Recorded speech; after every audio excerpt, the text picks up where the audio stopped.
Hier, on avait parlé de l'évolution et les étapes de l'évolution et les étapes au-delà de la conscience humaine vers l'intuition et vers même quelque chose de plus haut, le supramental.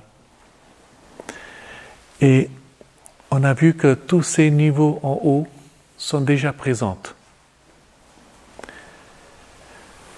En même temps qu'on a une aspiration de nous ouvrir vers quelque chose de plus haut, cette conscience aussi se aligne avec notre aspiration et elle nous aide à monter, à changer. C'est le même mouvement qui a été en existence aux premiers deux niveaux, lorsque la vie, l'énergie pranique est sortie des rochers pour développer les plantes. Cette énergie était déjà dans les rochers, elle essayait de sortir et s'organiser, et de l'autre côté, il y a l'énergie vitale qui est déjà dans l'univers, qui s'aligne et qui aide à ce mouvement de sortir, qui aide d'en haut avec cet alignement. Lorsque dans les singes, il y a cette aspiration, impulsion de développer cette capacité de connaître, de penser, il y a la conscience dans l'univers, la conscience mentale qui s'aligne et aide à développer. Alors cette interaction entre deux niveaux est extrêmement importante. Non seulement qu'elle est là aujourd'hui pour nous aider, pour développer des hauteurs de conscience, mais qu'elle agit constamment dans les circonstances au niveau plus bas. Alors ça ouvre pour nous des possibilités très intéressantes. Et aujourd'hui, je vais explorer un petit peu de cet aspect. Avant qu'il y ait une évolution, il y a une involution. La conscience divine se limite et à chaque étape de son limitation de soi, il crée une capacité inférieure, plus dense, plus sombre, jusqu'à ce qu'elle vienne au niveau de la matière. Alors c'est comme si la conscience supramentale, quand elle se décide de manifester ses possibilités, elle organise toutes les possibilités et elle les projette. Et en les projetant, c'est comme si la partie qui est projetée perd l'unité. Et c'est à ce niveau, quand l'unité est perdue, mais il y a toutes sortes de possibilités, qu'il y a le développement du plan mental.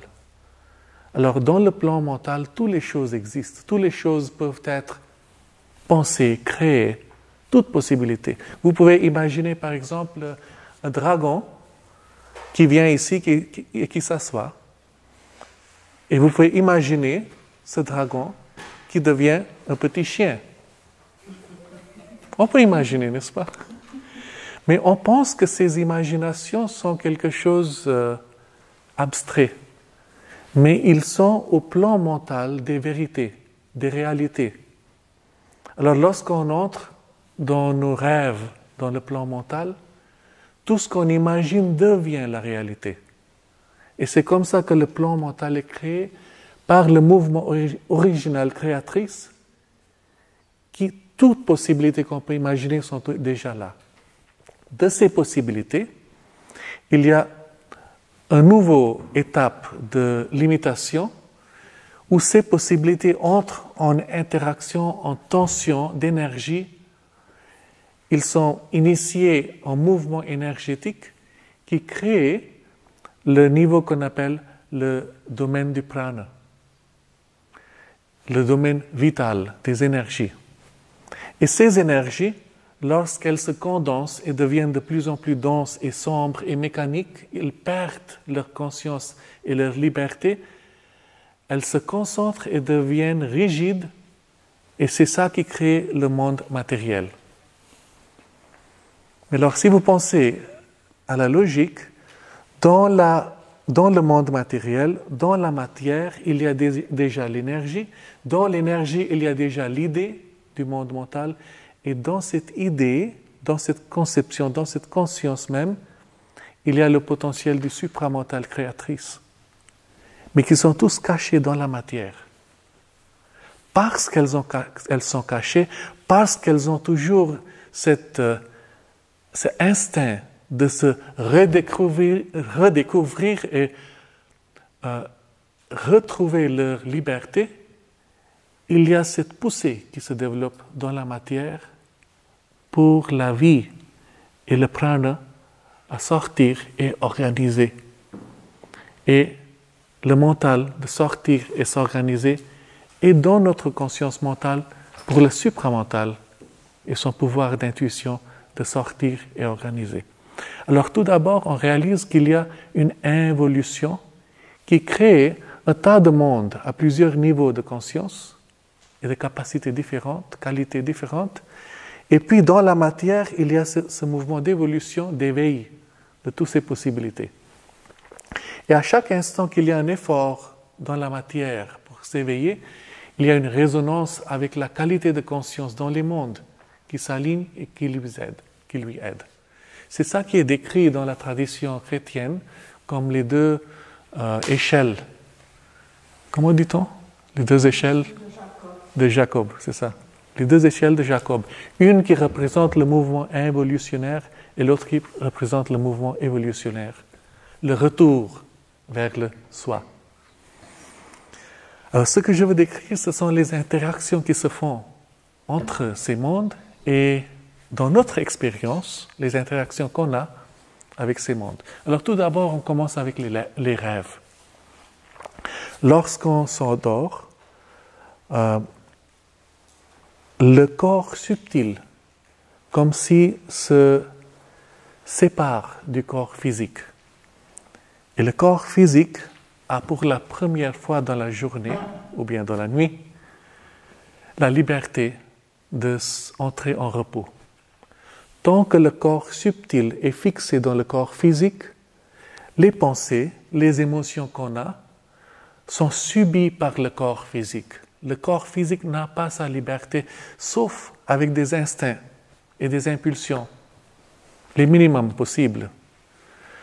Vous voyez souvent, quand vous travaillez trop, vous êtes très intéressé dans un travail ou quelque chose de très important qui se fait, vous oubliez de manger. Mais le corps a faim. Mais c'est votre conscience mentale dans le corps subtil qui a pris toute l'énergie du corps physique pour son travail de pensée. Et le corps physique, c'est comme si devenu un support et n'a pas l'énergie ou la capacité de faire ce qu'il veut. Vous pouvez continuer pour quelques jours et puis le corps physique dira « mais moi, je ne peux pas supporter cet état » et il tire la conscience mentale et vous fait tomber. Vous êtes inconscient et le corps physique dit « enfin, je peux faire ce que je veux pour me régénérer ». C'est ce qui se passe quand on n'entend pas ce que le corps nous dit, ce qu'il demande. Mais le corps physique est très gentil. Il va très loin pour vous aider. Il ne peut pas parler. Celui qui parle, c'est les pensées, n'est-ce pas? Le corps physique, lorsqu'il dit « ah, je veux l'aide, écoutez-moi », c'est sans mots. C'est quelque chose qu'on sent très subtil.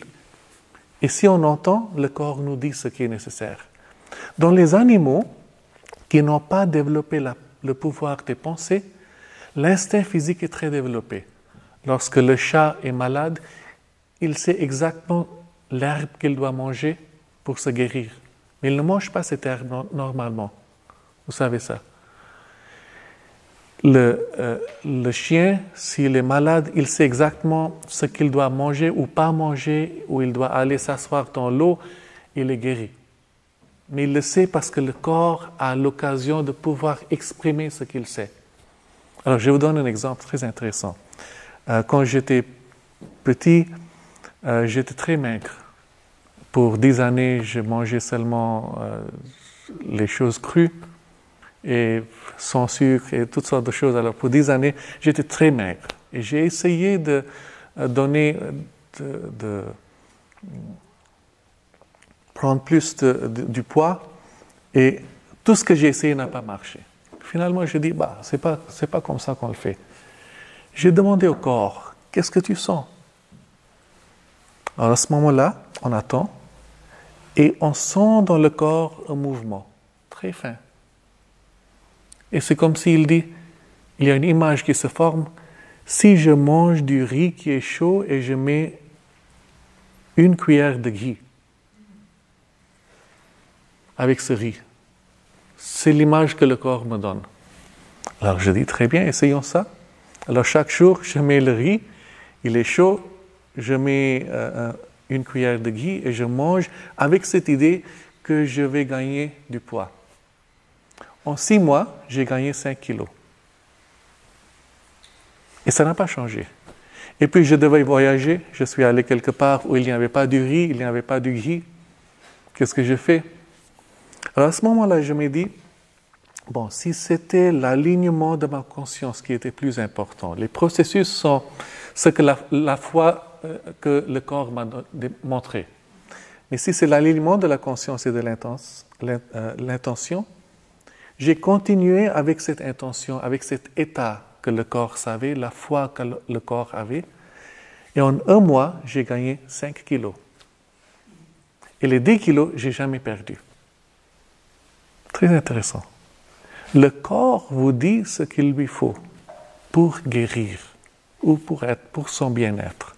Mais ce corps, normalement, il doit subir les désirs et les pensées de notre vie humaine. Et la nuit, c'est comme si le corps subtil se sépare et le corps physique dit, enfin, maintenant, je me régénère. Et il va dormir. Mais le corps subtil, il est libre à faire toutes sortes de choses. Mais à ce niveau, on n'est pas conscient, parce que c'est à un niveau intérieur qu'il y a séparation. Vous avez eu cette expérience quand vous entrez dans l'état intériorisé. Tout d'abord, c'est comme si on est dans un rêve. Lorsqu'on entre inconsciemment, c'est le rêve. Il y a 3 sortes de rêves. Une sorte, qui est la plus commune, c'est les impulsions de la journée, les pensées, les émotions qui viennent, et c'est comme si on voit un cinéma, des images, mais c'est un kaléidoscope mixte de toutes sortes d'impulsions. Ils ne sont pas des pensées formées, même pas des émotions formées, c'est un mix général. Et vous vous éveillez et il y a toutes sortes de rêves que vous vous rappelez qui n'ont pas de valeur. Souvent répétition de ce qu'on a pensé ou fait pendant la journée. Il y a une deuxième sorte de rêve qui est beaucoup plus intéressant. Parce que lorsque le corps subtil est séparé, il a possibilité, il est où? Pas dans le monde physique, il est dans son monde propre, le monde subtil ou les mondes subtils. Et là, il peut entrer en contact avec les choses qui se passent et apercevoir ces choses. Même entrer en une interaction complexe avec toutes sortes de personnes, objets, énergie, force, à ces niveaux. Alors, il y a 2 niveaux en général, 2 mondes. Le monde d'énergie vitale et le monde des pensées, de la conscience mentale. Et normalement, on entre au niveau auquel on vit pendant la journée, ou l'état dans lequel on est entré en sommeil. Alors, si vous étiez dans un tourbillon émotionnel, vous essayez de vous dormir, vous entrez à ce niveau de qualité d'énergie émotionnelle. Et toute la nuit, vous avez interaction de ce type. Mais si vous entrez à un niveau plus haut, c'est comme si le corps est suffisamment conscient, plus près des régions mentales, et là, on fait des choses. Alors, j'ai eu, par exemple, un rêve où je flottais, ou bien j'étais sur une montagne, Et j'ai vu quelque chose de très intéressant. Et tout d'un coup, je me découvre flottant au-dessus de la vallée. Vous avez eu des rêves comme ça, n'est-ce pas? C'est le corps subtil qui n'a pas de poids. Il peut flotter. Et c'est une expérience vraie dans ces mondes. Vous pouvez même, avec une discipline, choisir où vous voulez aller la nuit et avoir des rêves que vous voulez. Vous pouvez décider, par exemple, vous allez aller rencontrer quelqu'un et vous irez un rêve avec une rencontre. Et la rencontre est vraie à ce niveau-là, dans cette conscience, dans ce monde. On a souvent des interactions avec les gens dans ce monde et on ne se souvient pas de toutes les choses qu'on a eues. Mais ces interactions ont un effet sur les événements matériaux. Si par exemple, à ce niveau, on a essayé de faire quelque chose, on a lancé une énergie et une intention dans cette direction. Si à ce niveau, il y a quelque chose qui se passe, disons un accident, et on fait un effort d'arrêter l'accident, on a lancé une énergie et une intention qui va éviter l'accident au niveau physique. Quelquefois alors, il se passe qu'on voit un accident ou une situation et elle se fait le jour prochain ou en quelques jours parce qu'on l'a vu. Et comment comprendre ça? C'est parce que chaque chose qui se fait au niveau physique est le résultat des causes d'émotions et des pensées, des intentions, des énergies qui vont dans cette direction. Ils ne vont pas tous dans cette direction, il y a des énergies et des intentions dans toutes les directions. Mais les énergies et les intentions qui sont déjà très alignées forment comme si des images, des circonstances qui vont développer au niveau physique, mais ils le forment déjà au niveau énergétique ou au niveau mental. Par exemple, si on a décidé de créer un bâtiment, on fait les plans tout d'abord. Ils sont où les plans? Pas sur le papier, dans vos pensées. Et dans vos pensées, vous avez déjà visualisé, peut-être même les détails. Et cette visualisation crée une réalité, crée une image, crée une substance mentale au niveau mental. Et si quelqu'un vient dans son rêve à ce niveau, il peut voir ce que vous avez imaginé, parce qu'il est là, en réalité. Deuxième étape, vous avez une image, vous commencez à mettre en processus les énergies pour le traduire au niveau physique. Vous payez les gens qui commencent à penser, qui commencent à faire du travail, et les énergies du travail ont un momentum. Quoi? C'est le même mot en français. Oui, le momentum? Non. Oui? Ils ont un temps de réaction. Oui, ils ont une direction, ils ont une énergie d'activation dynamique. Et déjà, au niveau vital, c'est comme si ces énergies se joignent et on peut voir le résultat au niveau vital. Et puisqu'on est dans le corps subtil, on est un peu entre ces deux mondes, on voit les choses. Et si ce qu'on voit, on intervient, on a mis une énergie à ce niveau pour changer, qui aura un résultat physique.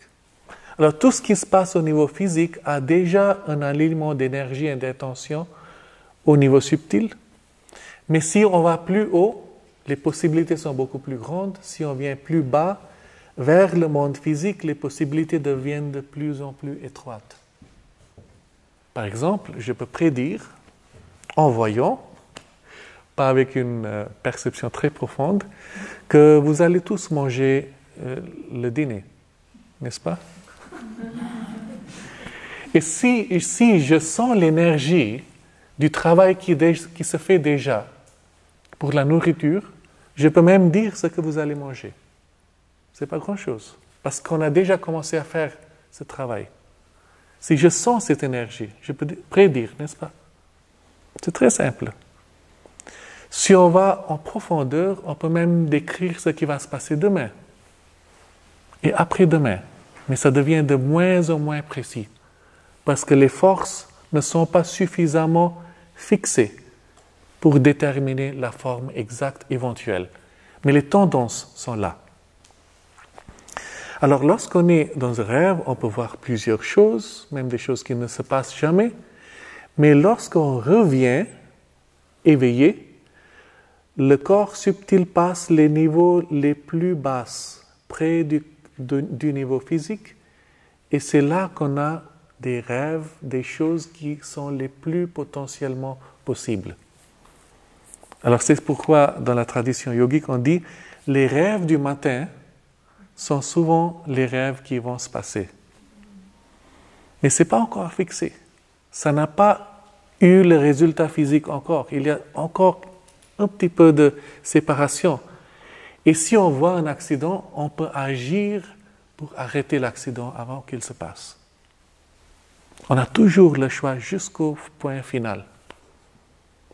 Et même, il y a des gens qui agissent dans le rêve pour arrêter, et le travail est fait.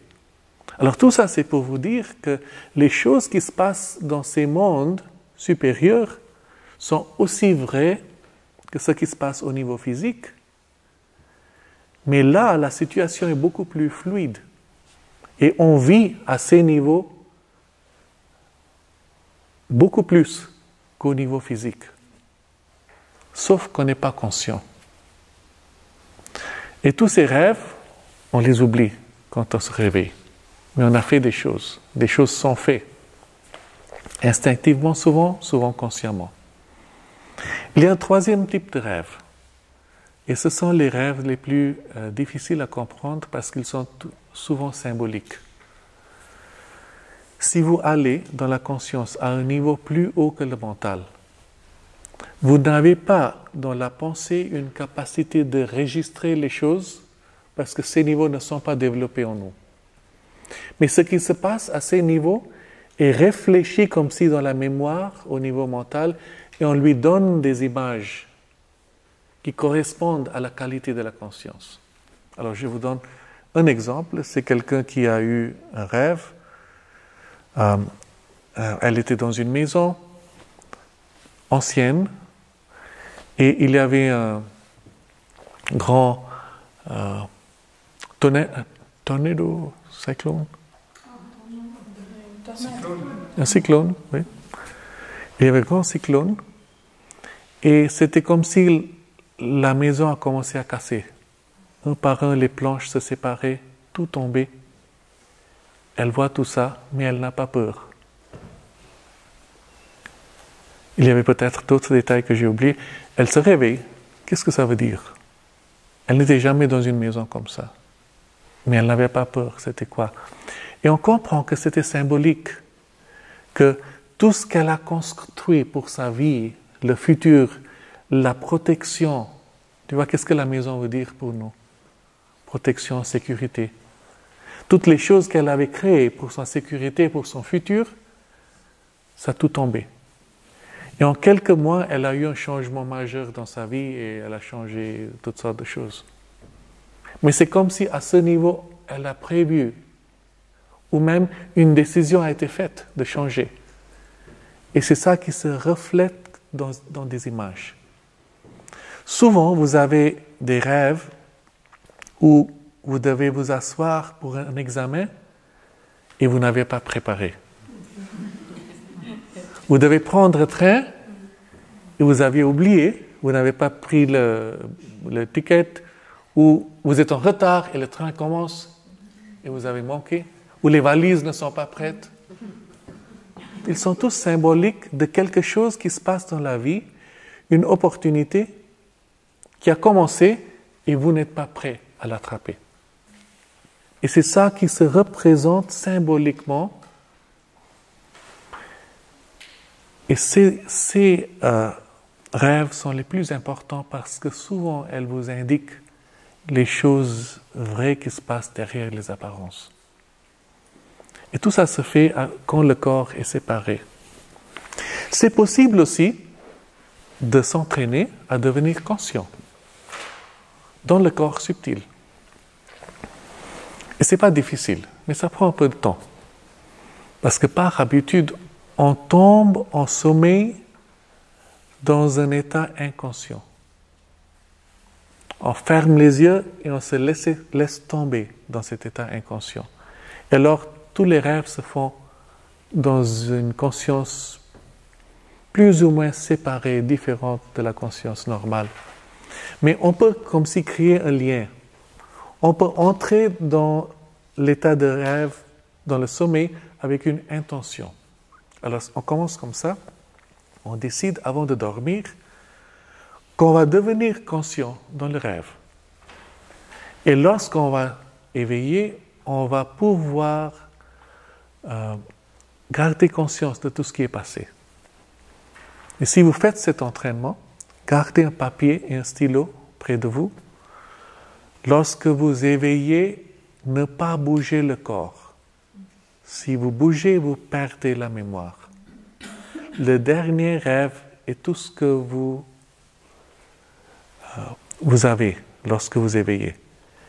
Et sans bouger, vous commencez à noter. Ou bien, vous essayez d'aller plus loin. Qu'est-ce qui s'est passé avant ça? Qu'est-ce qui s'est passé avant ça? Et comme si vous allez en arrière, et souvent vous saurez le deuxième, troisième rêve. Si vous continuez, en quelques jours, ça devient plus facile. En quelques mois, ça devient encore facile. Et même, c'est possible que vous pouvez récupérer tous les rêves de la nuit. Ça prend du temps, ça prend un peu d'effort. Mais c'est possible pour tous. Et à ce moment-là, on découvre qu'il y a quelque chose beaucoup plus intéressant qui se passe. Alors ça m'était arrivé un jour. Quelque chose s'est arrivé. Je me suis j'étais forcé de m'éveiller. Une situation physique. Avec un choc, je me suis éveillé. Alors parce que j'avais fait la pratique, je me suis souvenu du rêve. Mais j'ai dit, je me souviens de 3 rêves. Et j'ai commencé à noter en détail. Chaque rêve terminait avec cette interférence soudaine. Chaque rêve. Dans ma mémoire physique, j'ai dit, celui-là est la première, celui-là la deuxième, c'est la troisième. Mais quand j'ai noté les détails, chaque rêve terminait au même temps. Comment c'est possible? Parce que les 3 rêves se sont faits à 3 différents niveaux. La mémoire physique n'a pas capacité, parce qu'on n'a jamais fait des choses comme ça quand on est réveillé, de faire 3 choses à la fois. Alors la mémoire physique réarrange les rêves pour les mettre en séquence. Mais là, dans le corps subtil, il y a plusieurs niveaux et on peut faire des choses différentes à plusieurs niveaux. Et le rêve que je pensais le plus antérieur était le niveau le plus subtil. C'est pour ça qu'il sentait être plus loin dans la conscience. Alors, ils étaient simultanés en fait. Oui, ils étaient simultanés, à 3 niveaux différents de la conscience. Oui. Et peut-être celle qui était la plus haute était la plus symbolique. Là, il y avait un avion, j'étais assis, mais les portes étaient ouvertes et les fenêtres étaient ouvertes. C'était étrange. Mais il y avait 3 niveaux. Et ça nous indique quelque chose de très intéressant. Le corps subtil est capable des choses que le corps physique ou la conscience éveillée n'est pas capable. Alors, vous avez déjà senti hier et aujourd'hui, lorsqu'on a fait ces exercices de concentration, que quand on est dans cet état profond, la conscience est complètement différente. On revient, c'est comme si ces expériences deviennent un peu comme rêve. Il y a un passage, une transition entre les deux où on n'a pas une continuité de conscience. C'est pour ça que quand on s'éveille, on perd. Quand on entre dans les rêves, on regagne ça, mais on perd la conscience de la surface. Est-ce que ça vous est arrivé que vous entrez en rêve Et vous vous souvenez du rêve du jour avant? Intéressant. Parce que la mémoire du rêve du jour avant est toujours là. Mais le passage entre la conscience de la surface et la conscience de la profondeur n'est pas lié. Alors, vous pouvez réentrer dans l'état de la rêve, vous vous souvenez du rêve d'hier et vous pouvez continuer le rêve. Parce que là, la conscience est intacte. Il y a continuité. Alors, c'est comme si on vit dans deux bandes séparées.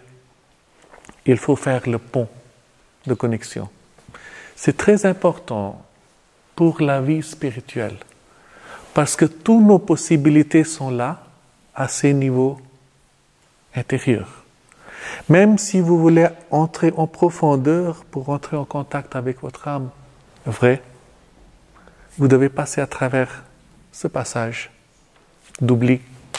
Et on ne veut pas oublier, on veut être conscient, n'est-ce pas? Alors, créer le pont est extrêmement important. Et hier et aujourd'hui, on a fait cette pratique de sortir, réentrer et sortir.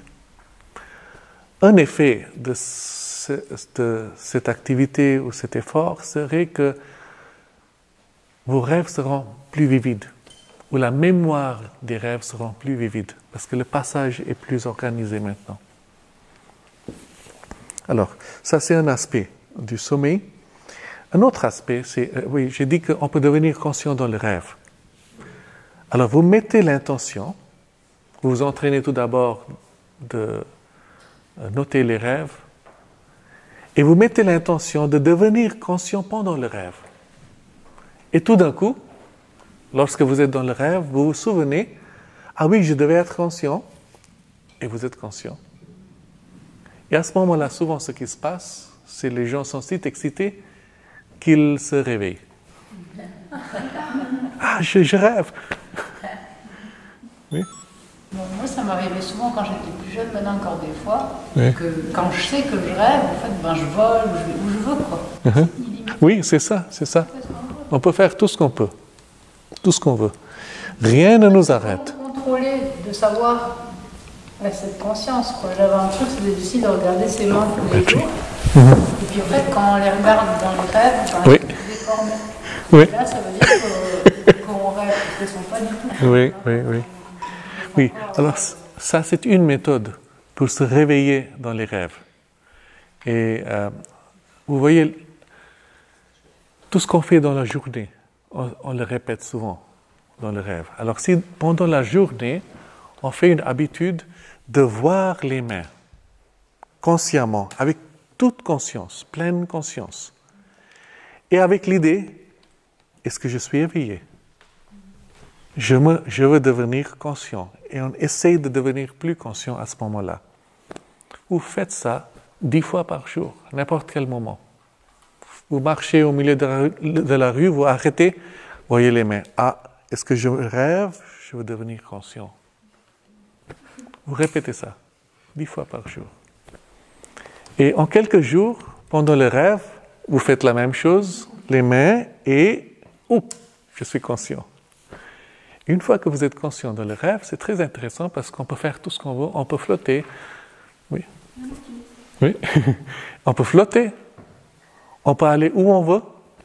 Alors, je me rappelle quand je suis devenu conscient pendant un rêve, j'ai dit, maintenant je peux créer la réalité que je veux. Alors j'ai mis l'intention de créer un mur ici, un mur là, changer quelque chose. Et ce que vous voulez forme la réalité. Vous avez vu ce film qui s'appelle Inception? C'est un peu comme ça, mais plus intéressant. Parce que c'est pas si fixe, la matière n'est pas fixe, la substance des mondes subtils est fluide.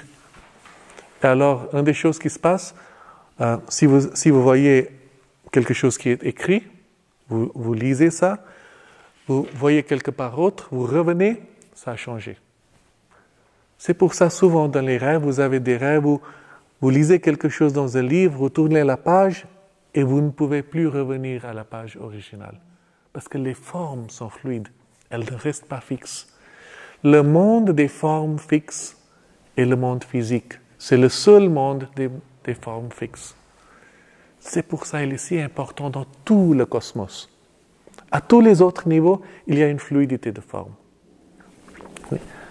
Je ne comprends pas bien l'intérêt, en fait, à la fois je comprends l'intérêt d'essayer de devenir conscient dans le rêve, et à la fois il me semble que le rêve, c'est comme la concentration, l'absorption, c'est le seul moment de lâcher prise, et c'est aussi des occasions de se laisser emmener, et puis peut-être que quelque chose d'autre se manifeste. Oui, alors, Créer des choses. l'utilité de devenir conscient dans les rêves, c'est que vous pouvez continuer votre aspiration consciente pendant le sommeil. Pour le yoga, c'est très utile. Vous ne perdez pas 8 heures ou 7 heures dans l'inconscience. Vous restez conscient avec une aspiration et peut-être même que vous pouvez faire du travail de votre sadhana dans le corps subtil. Et la continuité de l'effort continue. Vous ne perdez pas les choses. Chaque fois que vous dormez la nuit, vous perdez les expériences que vous avez gagnées pendant la journée. Et si on continue la conscience, on ne perd plus. Alors, ce n'est pas quelque chose qui est absolument nécessaire, mais c'est très utile si vous le faites. Et pour quelques-uns, si c'est intéressant, pourquoi pas essayer? Vous pouvez donner des exemples d'aspiration, par exemple? Alors, lorsque vous vous préparez de dormir, vous lisez quelque chose qui vous aide, qui vous nourrit l'aspiration. Vous gardez cette intention. Lorsqu'on a fini hier, par exemple, la discussion, on avait gardé une certaine perspective de notre vie. Et ce mouvement de voir vers le futur avec une aspiration pour développer quelque chose, pour entrer en contact avec la présence divine, quelle que soit la forme, vous vous mettez dans cet état d'aspiration et vous entrez dans le sommeil avec cet état, avec l'intention que cette étape continue. Vous vous éveillez dans la même étape, avec la même aspiration. Et quelque chose a été fait. Si vous êtes plus conscient dans la nuit, vous pouvez faire beaucoup plus. Et si vous avez cet intérêt, vous pouvez faire même du travail. Comme j'ai dit, vous pouvez intervenir dans les circonstances de votre vie et dans le monde aussi. Alors je viens maintenant à cet aspect. Non seulement devenir conscient dans les rêves, mais devenir conscient dans le corps subtil et arrêter les rêves pour entrer dans les mondes, explorer les mondes. Ça aussi c'est possible. On appelle en anglais out of body experience, expérience hors du corps. Il y a des expériences que les gens ont décrites. Il y a plusieurs livres de ce sort, vous avez peut-être lu. Il y a un en français qui est exceptionnel. Il s'appelle 0,001% de la réalité. Vous vous rappelez de la personne, de l'auteur? Mark O'Byrne. Très intéressant.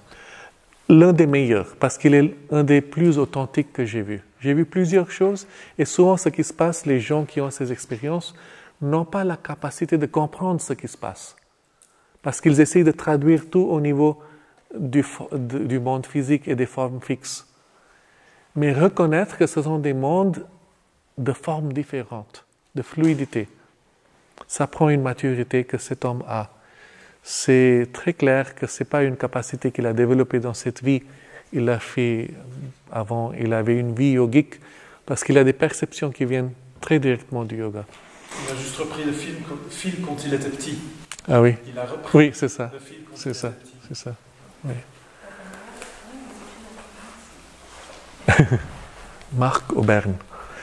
Alors, ce qui est possible aussi, c'est qu'on est conscient hors du corps, dans le corps subtil, et vous pouvez aller n'importe où. Les portes ne vous arrêtent pas, parce que vous passez à travers les murs et les portes. N'est-il pas intéressant? Si vous pouviez aller n'importe où, chez n'importe qui, pas de secret. Justement, Mark Coburn dit, et c'est pour ça qu'il est tellement bien, qu'on ne le fait pas. Oui, non mais je fais une bêtise, mais c'est très attirant comme idée. Mais ce qui est plus intéressant, c'est que vous pouvez aller n'importe où, non seulement dans le monde physique, mais dans les mondes subtils, et avoir des expériences de la réalité beaucoup plus grandes. C'est pour ça qu'il a nommé son livre 0,001%. Ça veut dire ce qu'on a comme expérience du monde physique est 1000, comment dit-on? Un millième. Un millier. Un millième. Un millième, oui, c'est ça. Un millième de la réalité qu'on peut avoir dans l'expérience libérée dans le corps subtil. Bon, c'est possible. Je ne dis pas que c'est nécessaire. C'est possible. On peut faire ces choses. Et si c'est possible, c'est parce qu'on est destiné à le faire. C'est une partie de notre évolution possible qui n'est pas suffisamment développée encore. Alors, on explore d'autres possibilités. Et ils sont possibles, ils ne sont pas développés, mais le fait qu'ils sont possibles indique qu'on doit les développer éventuellement dans notre évolution. Et c'est utile de comprendre comment ça se fait, et en particulier de comprendre que ça se fait déjà sans qu'on ait conscience. Alors, tout d'abord, explorons le monde vital. C'est le monde énergétique. Vous sortez du corps physique, vous êtes dans votre conscience énergétique. Et c'est où l'énergie? C'est quoi la peau qui garde l'énergie fermée dans le corps? Il n'y a pas de peau. Il y a seulement l'énergie.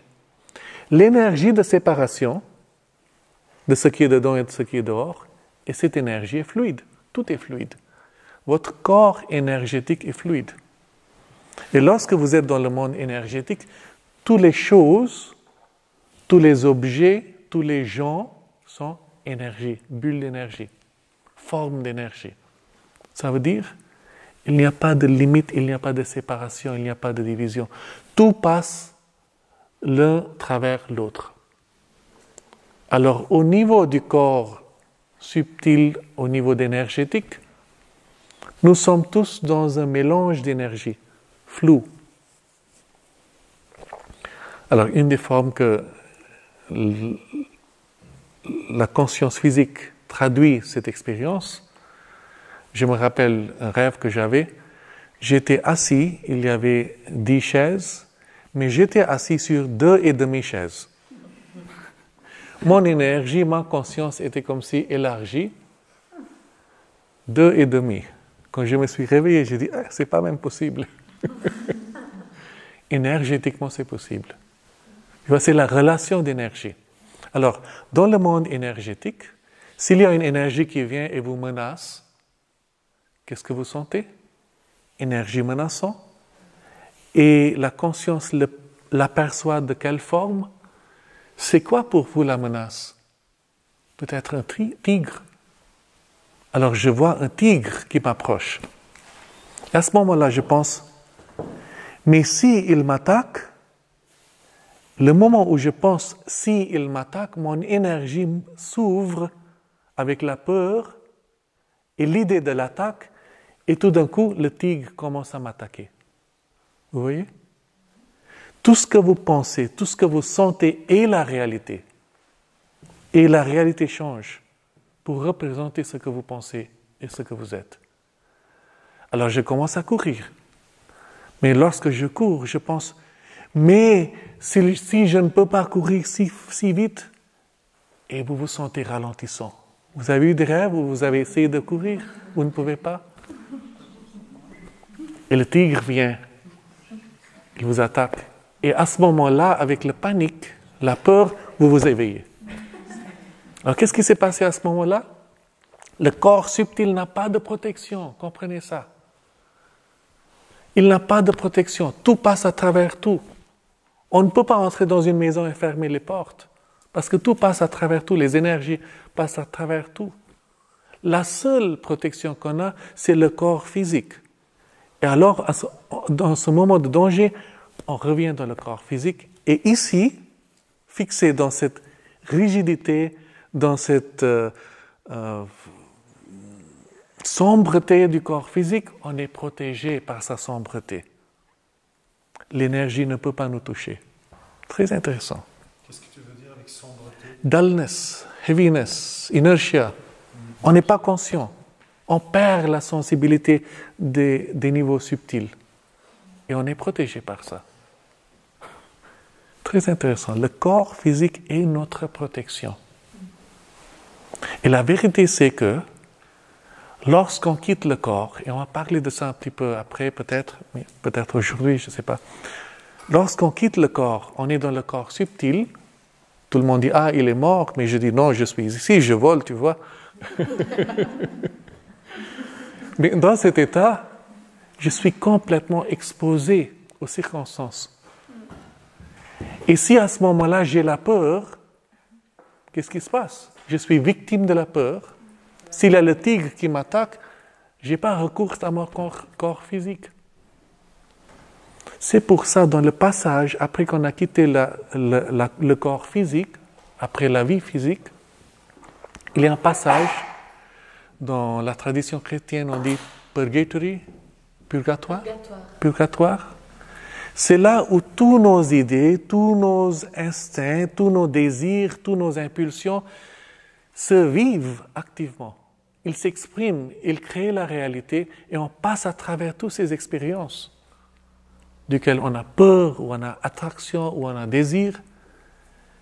Et c'est seulement quand ces instincts et ces émotions sont épuisés, qu'on se sent libre de passer à un niveau plus haut.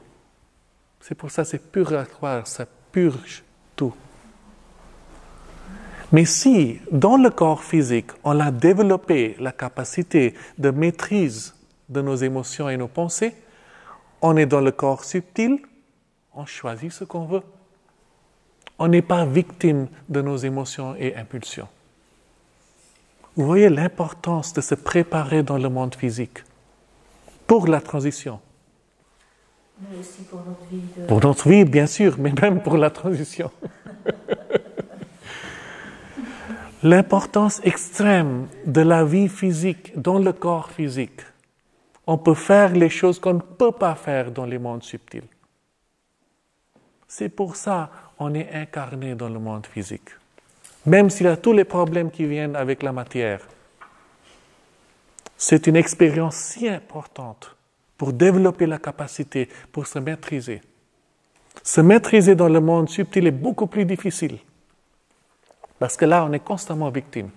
Ici, parce qu'il y a le corps physique qui rend plus dull, dense, insensible à ses émotions, je peux sentir des émotions. Je suis assis avec des gens et je fais une apparence d'être content et dedans, je suis plein d'enmité et de peur ou la colère, quelle que soit, de la jalousie.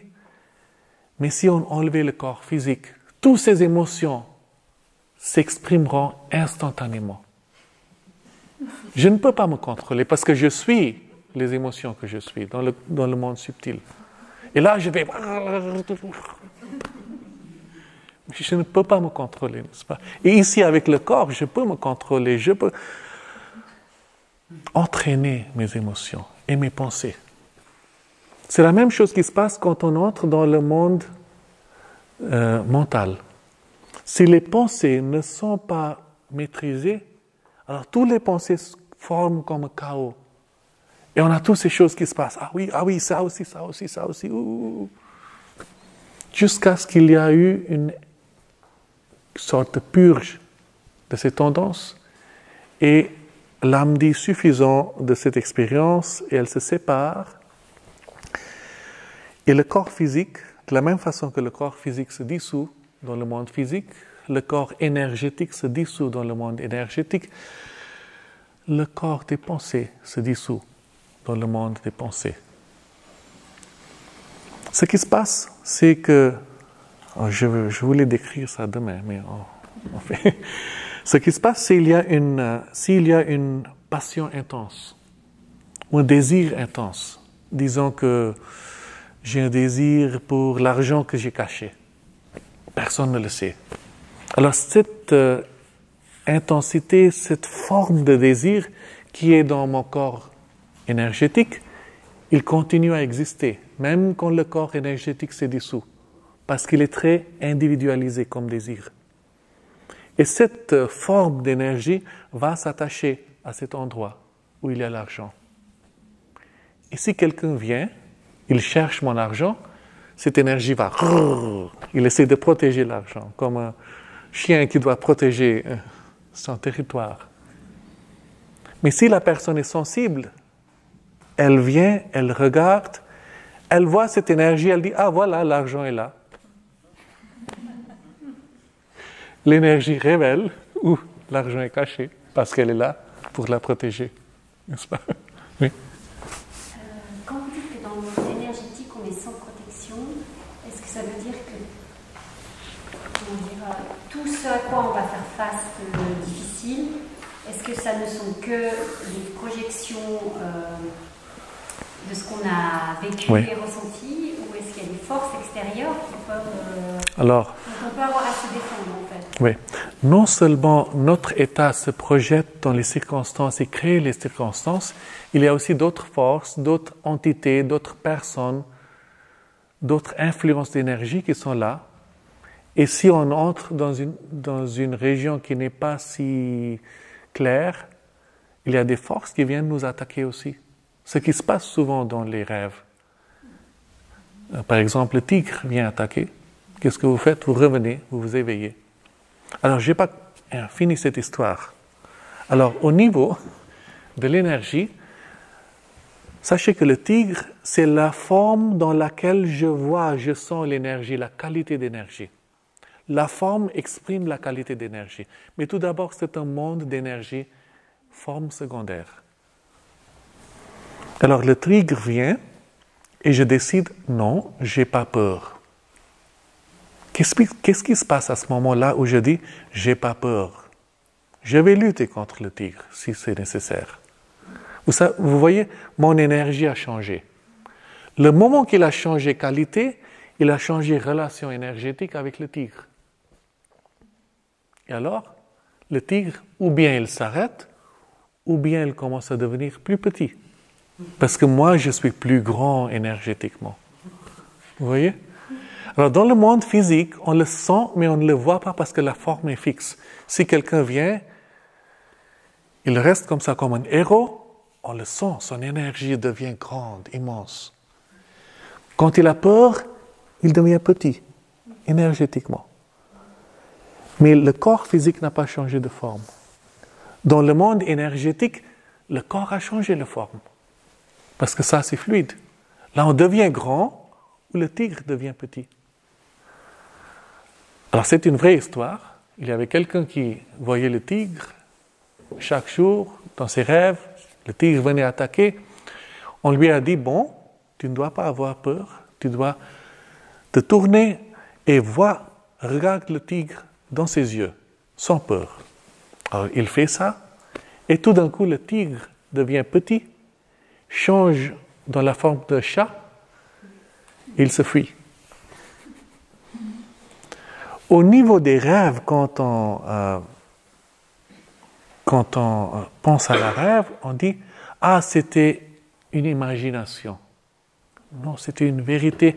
C'est la nature du monde énergétique, pranique, vital. La forme change, les circonstances changent avec le changement de notre énergie, de notre attitude, de notre état. Mais il y a toutes sortes d'énergies. Il y a aussi, parce qu'il y a fluidité de forme, il y a plusieurs gradations, niveaux de qualité et d'énergie dans le monde vital lui-même. Dans le monde physique, il y a seulement un monde. Mais dans un monde, on peut avoir plusieurs locations qui sont différentes en qualité. Ici, il fait beau. Vous allez dans un désert, il fait chaud. Vous allez dans l'eau, il fait différent. Mais dans le monde vital, parce que les formes sont fluides, chaque qualité de conscience, énergie, devient un monde en lui-même. Alors, si vous entrez dans les rêves ou dans le monde vital, dans un état de pessimisme ou dans une conscience basse, vous entrez dans les mondes basses. Vous entrez dans un état positif ou dans une conscience plus haute, vous entrez dans les mondes plus hautes. Les mondes les plus bas sont souvent comme les imaginations humaines de l'enfer. Les mondes les plus hauts sont souvent comme les imaginations humaines des heavens, des paradis. Il y a des paradis, pas une seule, il y a des paradis. Tout ce que vous pouvez imaginer et sentir énergétiquement existe comme un monde en lui-même. Et où allez-vous? Dépendant de la conscience dans laquelle vous vivez. C'est pour ça, après la transition du corps qui a été quitté, pendant la mort du corps, on entre au niveau auquel on est le plus connecté. C'est pour ça qu'il y a dans toutes ces traditions les descriptions des paradis et des enfers. Oui, on peut les avoir expérience, même dans nos rêves, mais on peut les passer complètement et aller tout droit vers le but, si on est conscient. Oui. Non, moi j'ai deux questions, mais ça revient sur des choses que vous avez dit avant. Il y a deux rêves que j'ai faits qui m'ont beaucoup marqué. Il y en a un, mon mari est ambulancier et donc il travaille la nuit. Et donc il travaillait cette nuit-là et j'ai rêvé d'une situation. Et puis le matin, quand il rentre du travail, je le raconte. En fait, il avait vécu cette situation. Oui, oui. Donc ça, c'est ma première question. Enfin, plutôt une demande d'éclairage. Oui. Et puis la deuxième situation, c'est un peu plus, c'est un peu plus difficile. J'ai rêvé que la maison de mes parents brûlait. Et 2 semaines après, elle a brûlé. Oui. Oui, c'est le rêve qui est très près. Lorsqu'on s'éveille, on aperçoit les tendances d'énergie et la maison brûlante, c'est une des choses qui a été déjà formée à un niveau très près du niveau physique. Et c'était possible, si on était conscient, de même avertir. Et c'est comme une occasion pour intervenir. Mais le premier rêve, c'est très intéressant. Ou bien, c'est qu'une partie de ta conscience qui est liée avec ton mari a enregistré ce qu'il a vécu. Parce qu'au niveau du corps subtil, on est aussi connecté. Ou bien, une partie de ta conscience est allée voir ce qu'il fait et elle a eu perception.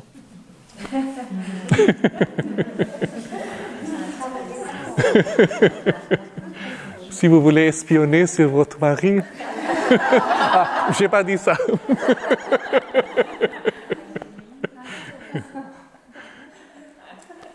Ce qui est intéressant, c'est on a ces expériences directement dans le corps subtil, parce que là, il n'y a pas le corps physique qui intervient. Mais le corps subtil est là déjà, est ici. Alors, au niveau de la qualité d'énergie de notre corps vital, toutes ces choses se font déjà ici, entre nous, lorsqu'on est dans le monde physique. L'énergie vitale est déjà dans un mélange lorsqu'on est ensemble. Il y a déjà un échange d'énergie qui se fait, même un échange de pensées. On n'a pas eu beaucoup de temps d'entrer dans le monde des pensées, le monde mental, mais là, au lieu d'être énergie, ce sont idées conscientes. Et même les idées ont une forme expressive de leur qualité et de leur intention, et ils ont une énergie mentale qu'on a donnée à cette idée. Alors, les gens qui ne pensent pas clairement, on voit les idées sortir de leur pensée, de leur mental. Elles ont une forme de nuage, flou, pas clair, un mélange d'impulsions d'idées, pas idées claires. Les gens qui pensent clairement, il y a une forme très claire, très formée, souvent avec des détails, d'une idée, et s'ils ont mis une volonté intense, ces formes vont et essayent de se manifester, essayent de s'actualiser. Alors les gens qui ont la capacité, ou on peut développer la capacité, de créer une idée claire et donner à cette idée une impulsion énergétique, on peut lancer des idées, des intentions dans le monde qui vont essayer de se faire, de s'actualiser. Pensez alors combien d'idées on a jetées dans le monde qui polluent le monde au lieu d'aider, n'est-ce pas? Il y a une pollution physique, mais il y a une pollution énergétique des émotions qu'on lance et une pollution d'idées qu'on lance aussi, d'intention. Alors, en ce moment-là, il y a toutes ces choses qui se mêlent, qui se mixent, et même les idées des gens qui sont là, qui sont dans les autres groupes, ils sont dans l'atmosphère. Et lorsqu'on est parti de cette chambre, les énergies et les idées qu'on a créées ici resteront. S'ils sont bien formés, ils resteront longtemps. S'ils sont très flous, ils vont se dissoudre après quelques jours peut-être. Mais l'énergie, aux qualités d'énergie restent comme s'il y avait on a brûlé du feu, il y avait quelque chose qui ne se sent pas bien. Oui? Des cendres, pas cendres, le smell. Le parfum, la fumée, le parfum, ça reste un peu dans l'atmosphère. Même si vous avez ouvert les portes, le vent passe, mais quelque chose de la fumée reste. La même chose se fait même avec les énergies et les pensées. Et si on a créé quelque chose de beau, les gens viennent ici et ils disent « Ah, c'est si beau ici, ça sent si bien ». Et s'il y avait quelque chose qui était un peu sombre, les gens viennent et ils disent « Ah, c'est pas très bien, je ne me sens pas confortable ». Les vibrations d'un endroit sont créées par les gens, mais ils restent là. Et si les vibrations sont extrêmement négatives, ou ils ont une formation très individualisée, on dit « Cette chambre ou cette maison est hantée ». Par quoi? Par cette boule d'énergie. Mais quelqu'un qui a capacité peut entrer là et dissoudre l'énergie. Et elle n'est plus hantée. On peut faire ça à travers un processus physique, invocation, ou avec une intention consciente. On apporte une conscience plus claire, plus élevée, plus pure, et elle dissout et clarifie tout. Oui. Je vais essayer d'être concise. C'est la même chose, le même procédé avec les idées ou les prémonitions, dans le sens où, par exemple, j'ai un cours une fois par mois et je m'amuse juste avant le cours de savoir quelle est la teneur, comment ça va aller, puis quel est le mot de départ du formateur. Et assez souvent, j'ajuste. Oui. Et c'est les mêmes... Oui. Absolument. Et vous sentez ça avant le cours, quand vous avez vu l'instructeur, ou même avant de voir l'instructeur? Avant, quand je suis en train de prendre le nom. Ok, oui. Alors, ce qui se passe souvent, vous avez eu des expériences comme ça, quelqu'un ouvre la porte et entre, avant même que vous avez vu la personne, au niveau physique, vous avez senti, ah, il y a un problème. N'est-ce pas? Pourquoi? Parce que le contact d'énergie a été fait déjà. Parce qu'au niveau énergétique, dans le monde vital, la distance n'a pas de valeur. La distance est en termes de qualité d'énergie. Deux énergies qui sont très différentes se sentent loin. Deux énergies qui s'aiment ou qui sont similaires se sentent près. Alors vous faites un Skype call, un appel de Skype, avec quelqu'un qui est de l'autre côté du monde, avec ma grand-mère, disons, ou avec mon enfant. Et à ce moment-là, on sent la connexion énergétique comme si la personne était devant nous, dans notre chambre. Et quand vous terminez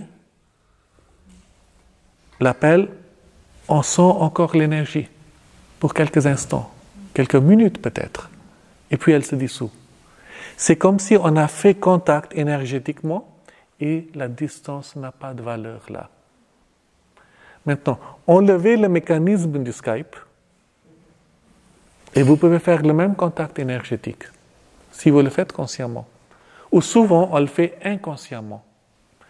Je pense à quelqu'un et je dis « Ah, cette personne, il est si méchant, je dois lui donner un coup. » À ce moment-là, avec cette intensité énergétique, j'ai déjà fait un contact.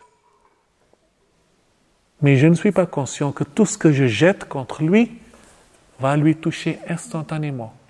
Et lui, s'il n'est pas conscient, il a cette énergie négative qui vient chez lui, mais l'énergie a la qualité de ma conscience. Alors tout d'un coup, il pense à moi, mais avec une énergie négative. Il se dit, ah, cette personne, je ne lui aime pas. Je ne sais pas pourquoi. Intéressant. Alors une personne jette une énergie négative, l'autre le sent, et jette un mouvement négatif qui vient à la première personne. Et en quelques jours, on a développé tout un cycle négatif d'énergie sans savoir pourquoi. Et on peut casser ce cycle, briser ce cycle, ou bien renverser avec une énergie positive. Et en quelques jours, on a une relation positive sans avoir jamais parlé avec la personne ou même avant que vous avez eu contact physique. Alors, je viens à votre question. La personne qu'on va voir en 2 jours, instructeur ou quelqu'un qu'on va être introduit, on pense à la personne déjà, il y a un point de contact énergétique et on peut sentir la qualité si on fait cet effort consciemment.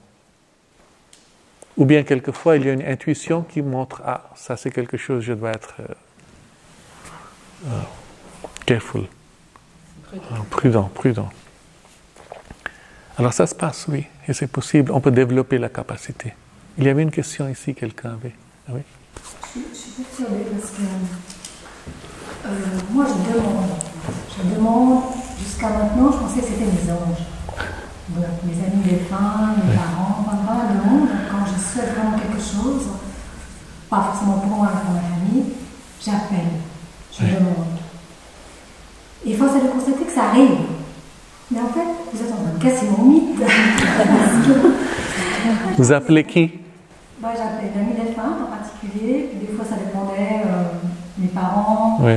En montagne, c'est un ami qui est mort en montagne. Oui. J'appelle tout le monde. Alors, ça prend 2 formes. C'est l'énergie, donc oui. Ça prend 2 formes. Vous mettez une énergie positive vers une situation que vous voulez. Et l'énergie positive va aller aider la situation de développer. Alors, l'énergie que vous avez mise aide déjà. Non, c'est que l'énergie, je les appelle. Souvent, attendez. S'il y a un appel vers quelque chose de plus haut, alors il y a d'autres individus, énergies supérieures, on ne sait pas lesquelles encore, mais des énergies supérieures qui répondent lorsqu'on appelle. Parce qu'ils sont là, ils sont bénévolents, et si votre intention est bénévolente, ils disent « Ah oui, pourquoi pas ?» Bienveillante. Elles disent « Pourquoi pas ?» Et peut-être elles font quelque chose aussi. Et si vous appelez votre mère, votre grand-mère, c'est aussi possible que je vous ai donné cet exemple de l'avare qui a cet attachement à son argent. C'est aussi possible que la grand-mère, elle a cet amour pour son enfant et c'est temps de quitter son corps, elle dit au revoir. La grand-mère sort, mais cette partie de son énergie qui est attachée à son enfant, il reste dans une formation et vient s'attacher à l'enfant. Et devient partie de son aura. Et l'enfant sent, ah oui, ma grand-mère, elle est toujours là. Mais ce n'est pas la grand-mère, ce n'est pas son âme, c'est son énergie émotionnelle qui a développé une forme individualisée suffisamment pour qu'elle peut persister. Et si on développe une relation avec elle, avec cette énergie d'elle, qui est elle d'une façon, sa partie émotionnelle, pas l'âme, alors c'est comme si on nourrit cet aspect qui nous aide, qui continue à nous aider. Ça aussi se passe. Alors vous voyez, la réalité est très complexe. C'est pas aussi simple comme on le voit au niveau physique avec les formes fixes et séparées. Il y a tout un mix des énergies, des intentions qui forment un complexe. Et des mondes pleins de toutes ces possibilités. Mais dans le cas de l'enfant qui est attaché à la grand-mère qui est attachée à son enfant, est-ce que l'attachement de la grand-mère ne va pas empêcher l'enfant de se développer? Non, pas en particulier parce que c'est l'amour qu'elle a laissé avec lui. Oui, c'est nourrissant. Chaque fois que j'ai un problème, je pense à ma grand-mère. Qu'est-ce qu'elle me dirait? Ou elle me dirait, oh mon enfant, tout va être bien. Et je me sens bien déjà. Oui, si c'est de la haine, alors ce qui se passe, c'est si on ne nourrit pas l'énergie, elle n'a pas de forme suffisamment développée. Ce qui se passe, j'ai utilisé le mot, si c'est suffisamment individualisé, alors il persiste. S'il n'est pas, c'est flou, ça se dissout. Par exemple, il y a un couple, il y a le mari qui décède, mais il est vraiment en colère contre la femme. On pourrait laisser cette énergie de colère. Oui, quelques jours peut-être, quelques jours. Mais souvent, ce qui se passe, l'âme n'a pas ça. L'âme sort et elle dit, oh, pourquoi j'ai fait ça? Mais la colère, c'était dans cette couche de Pranamaya Kosha. Et cette partie, quand elle se dissout, peut-être elle est dans l'atmosphère quelques jours et puis elle se dissout. Parce que la colère, vous voyez, il n'a pas une individualité. Il a habitude peut-être, mais pas individualité pour persister. C'est une énergie chaotique, déjà. Et les âmes qui sont perdues, on dit qu'il y a des âmes qui sont perdues, justement, qui sont dans le bas astral, ou qui sont justement dans cette colère encore. Oui, alors c'est un passage de quelques jours, quelques semaines au plus. Mais ils ne sont pas perdus, ils sont bloqués. Parce qu'ils sont encore attachés. Mais lorsque le corps commence à se dissoudre, le corps subtil, énergétique, vital, quand il commence à se dissoudre, c'est comme si l'impulsion de colère aussi commence à se dissoudre et la personne réalise, ah, chaque fois j'ai la colère, je vois ça. Chaque fois j'ai la peur, je vois ça. Est-ce que c'est vrai? C'est à ce moment-là qu'il devient détaché et libre. Il sort de cette illusion. Alors il y a ce passage illusoire, c'est ce que j'ai dit, le purgatoire. Oui. Non, pas trop longtemps, parce que le corps subtil n'a pas de force en elle-même si l'âme décide de séparer. Même s'il se nourrit des autres corps. Alors ça se fait pour un peu de temps, mais pas normalement. Ce qui est possible, c'est qu'une entité à ce niveau prend la forme de ce corps, c'est un kosha, il entre dans le kosha et il utilise la forme pour faire quelque chose. Oui, ça c'est différent, oui. Ça vit déjà dans le monde, il y a des formes qui existent. Comme dans le monde physique, vous allez dans un nouveau pays, il y a toutes sortes de personnes, toutes sortes d'animaux et plantes. Là, vous rentrez dans des mondes, il y a toutes sortes de personnes qui vivent là. Oui. Alors tout dépend de la qualité de conscience qu'on a développée. On entre dans ces régions. Et si vous avez développé une qualité plus haute, vous dépassez toutes ces choses. Alors pour les gens normaux, il n'y a pas beaucoup de problèmes. Bon, alors on parlait d'interactions qui se passent lorsqu'on est ensemble comme ça. Les choses qu'on crée. Et si on crée des belles idées, des belles énergies, on rayonne l'énergie et les idées dans le monde. Si on leur donne une intention positive, on rayonne cette positivité dans le monde. C'est l'importance des pratiques collectives de prière ou de puja, ou même des techniques de puja. Vous avez vu ici, il y a cet endroit, et le système de prière, la cérémonie védique de feu. Il y a toute une technologie qui est développée là. Et j'entre pas dans les détails, mais chaque geste, chaque activité est symbolique à un niveau cosmique ou au niveau individuel. Parce que ça, c'est une idée importante. Nous sommes microcosmes. Tous les niveaux de conscience qui existent là sont représentés en nous. Ils ne sont pas tous développés, mais ils sont représentés. Et alors, toutes les interactions dans le cosmos à travers ces niveaux sont représentées dans notre conscience à travers nos niveaux. Et parce qu'il y a la même qualité de conscience, il y a résonance. Alors, aujourd'hui, vous avez eu cette expérience de la conscience vaste. Elle est toujours là. Et si vous êtes conscient d'une qualité en vous, et vous agissez sur cette qualité avec une intention de résonance de cette qualité dans le monde, il y a un effet. Alors, je vous donne une image. Si la personne qui fait le puja est conscient, normalement ils ne sont pas. S'ils ne sont pas conscients, il y a un effet, mais s'il est conscient, il le sent comme ça. Je prends cet objet qui résonne avec toute cette énergie dans l'univers, je le mets dans le feu qui représente et résonne avec toute cette qualité d'énergie dans l'univers. Je prends le ghee et j'ajoute. Il y a une résonance avec ce processus dans l'univers. Ou bien, il se connecte avec soi-même. Je mets le ghee, c'est la clarté de mes pensées qui entre dans le feu de mes aspirations. Alors, ou bien c'est représentation personnelle, ou bien c'est représentation cosmique, mais il a un effet profond de changement dans l'individu ou dans les gens qui sont là, ou si c'est l'intention, même à un niveau plus vaste, pour la Terre, pour l'univers peut-être, parce qu'ils sont tous connectés. C'est le principe des processus qu'on appelle magiques.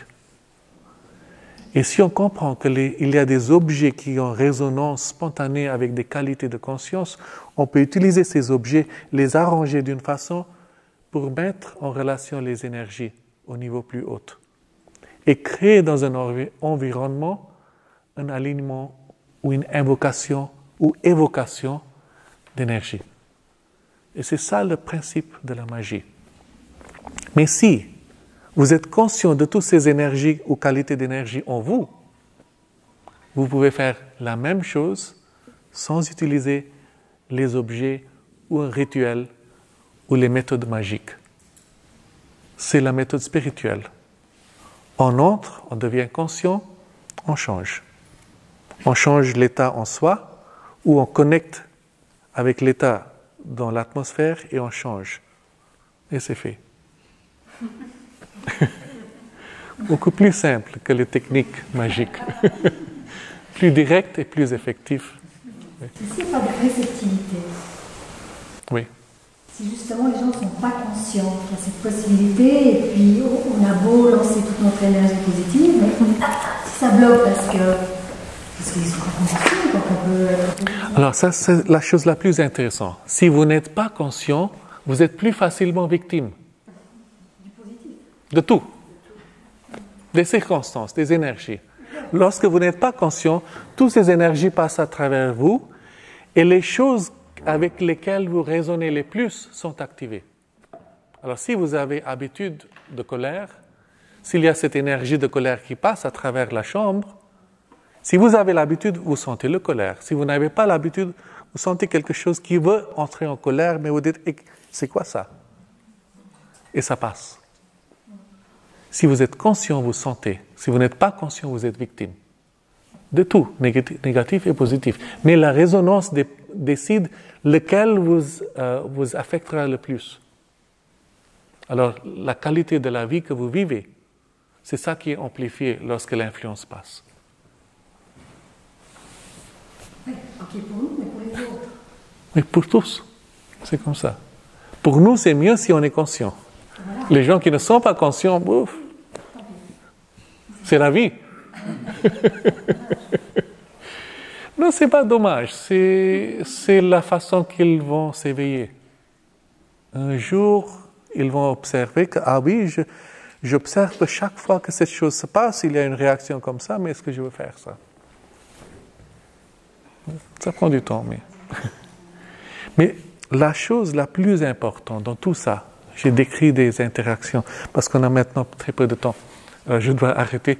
J'ai beaucoup d'autres choses à dire, mais je voulais décrire aussi les pouvoirs psychiques de télépathie et d'influence et comment ça marche, comment on développe la perception à distance ou le principe pour bouger les objets avec les pensées, le psychokinésis,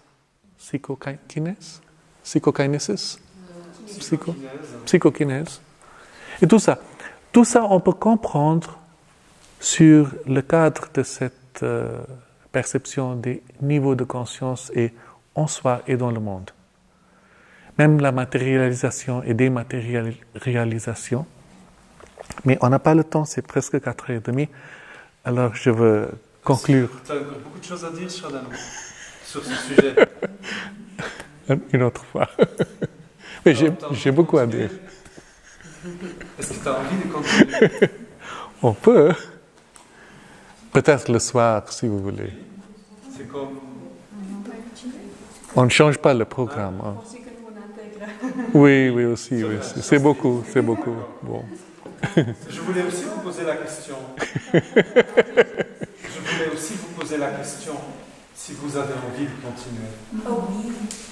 Mais il y a des personnes qui ont besoin d'intégrer, donc on va faire quand même une pause. Oui, il y a beaucoup de choses. Si jamais vous avez des questions, vous avez la possibilité de poser le soir. Oui. Donc notez, et puis on peut continuer. Genre ces prochains jours aussi. Oui. Alors, je vais conclure avec cette idée. Dans toute cette confusion d'influence énergétique, d'intention et les rigidités et sombretés du corps physique qui rend tout un peu dull, inerte. Oui. Inerte, oui.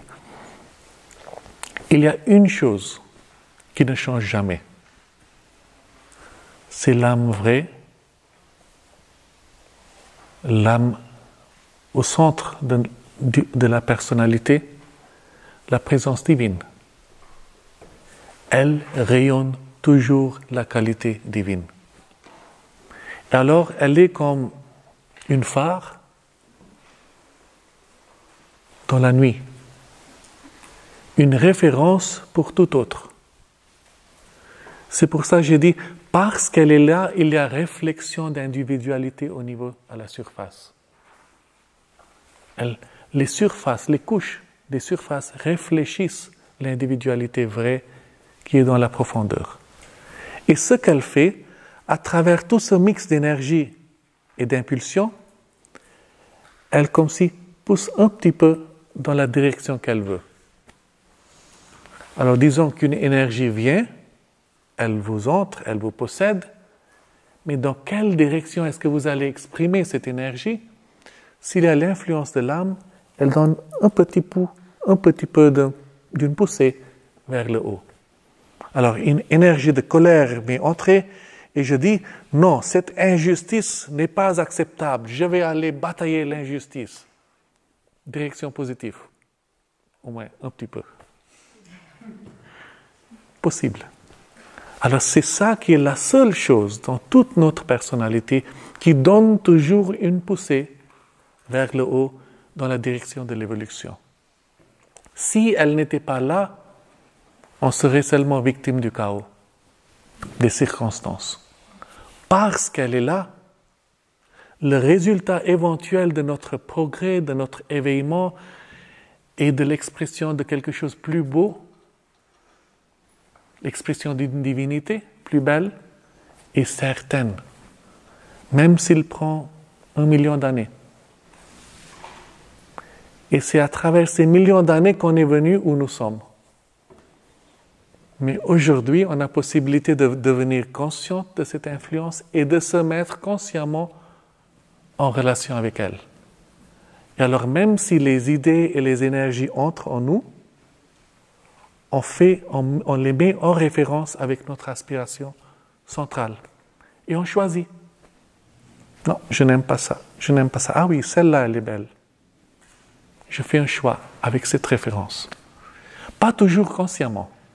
Si on garde la référence, le contact avec la présence divine en soi, ça fait une sorte de séparation automatique. On a parlé hier du signe qui a la capacité de séparer la vérité de quelque chose de faux. Et c'est là, automatiquement, les influences viennent et on choisit ou on reste dans les influences qui aident, qui prennent plus haut. Alors ça, c'est la chose la plus importante dans toute la personnalité. C'est pour ça, tout change quand on commence à se mettre en contact avec la présence divine en soi. Même l'effort de le faire, ça change tout.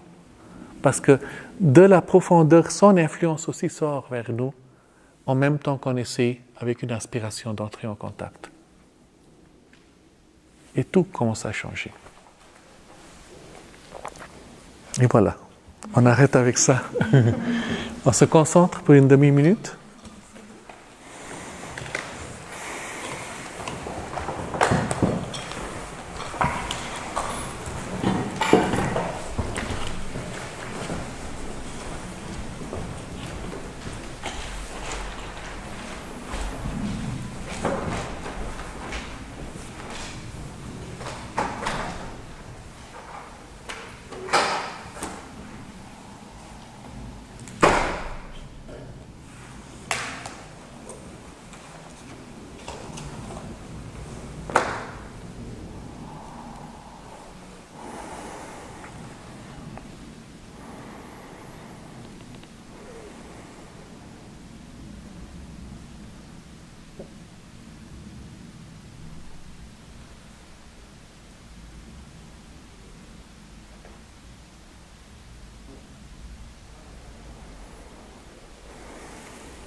Merci.